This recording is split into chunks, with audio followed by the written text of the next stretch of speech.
Coming up on Dixie Sun News at noon, it's a time of change on campus. We'll keep you updated with the latest on the tuition increases, renovation projects, upgraded sports facilities, and more. And how Dixie State is stepping up to increase the health and safety of their students. Get out the brooms. It's sweeps across the board for the Dixie State baseball, softball, and tennis. I'll have all the details in sports.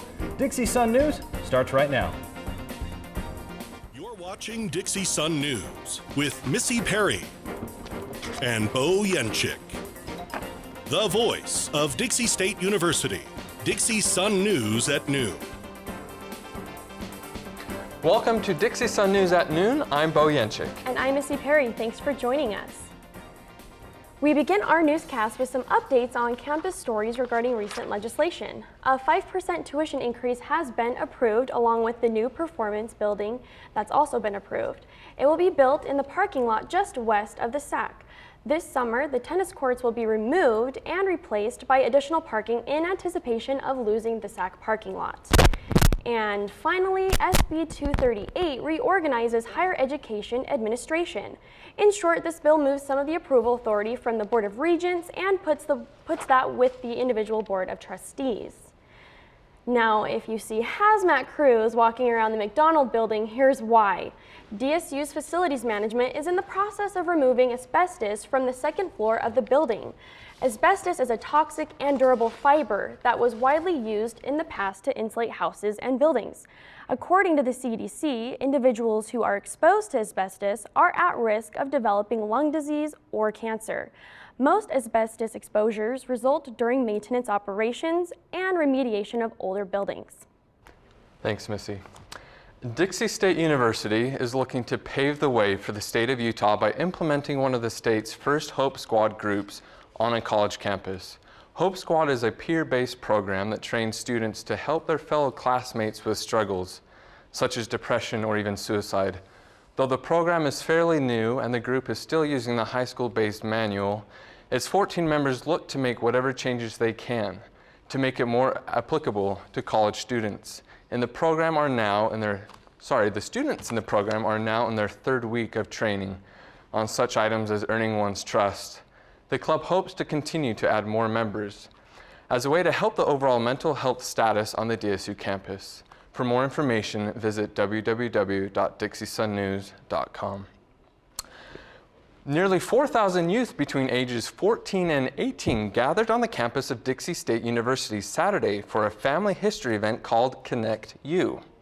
The purpose of the event was to assist area youth in embracing and fulfilling their responsibilities and moving family history work ahead at a hastened pace. We've got a bunch of kids on our campus learning how to do digital storytelling or family history as it is known. One of the highlights of the day was the outdoor concert by James the Mormon. And we are so excited to have James the Mormon with us, and the kids are having a great time.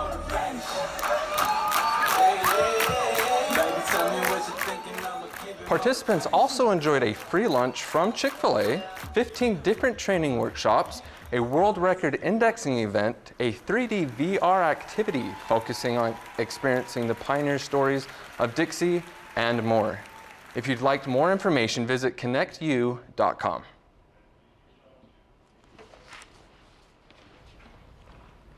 So Ryan, I hear this was a big week with softball. It was. Softball was action. The ladies, 20th ranked ladies, 25th ranked, or excuse me, 19th ranked men, and even tennis a little bit. So definitely a very busy weekend. Excuse me. Going over to the Diamonds, the 20th ranked Dixie State softball team wrapped up play at Brooks Field. The Trailblazers swept their doubleheader with Azusa Pacific 11-2 and then 4-3. The two-game sweep completed the series win for the ladies 3-1, with the final game being the highlight of the series. Moving forward into the bottom of the seventh of that game, the score was all knotted up at 3 when Bailey Gaffin strode to the plate and drilled a hit to the wall in deep center, easily allowing Taylor Godfrey to score from second for the walk-off win. Gaffin, a sophomore from Glendale, Arizona, finished the day going 4 for 6 with a couple of RBIs. The Trailblazers will finish up their non-conference schedule this week by taking on the Rebels of UNLV tonight at 6 p.m. in Las Vegas.